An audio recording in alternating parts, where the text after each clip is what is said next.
Hello guys, hello, good afternoon and welcome back again to my YouTube channel. So for today's video, time check muna tayo. Ngayon po ay September 4, Saturday, 12:36 na po ng hapon. Ayan, hapon na kasi 12:36 na.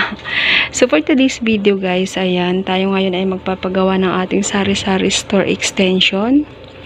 Nasimula na siya kanina, naka-break lang yung gumagawa. Ayan guys, ito po yung hitsura ngayon ng ating extension.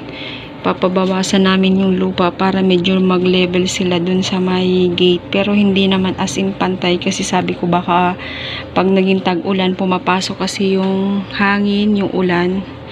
So konti lang naman yung itataas sa area na yun para yung tubig kung sakali pababa pa rin dun. So ayan yung hitsura ng ating extension ngayon guys. Ayan, kalahati lang muna yung pinagawa namin kasi walang paglalagyan ng mga yan.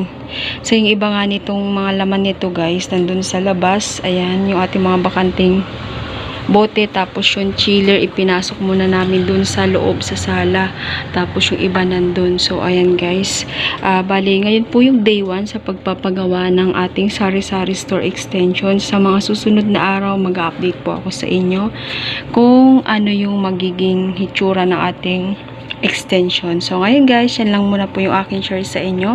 Maraming salamat po ulit sa panonood. Bye bye, God bless us all.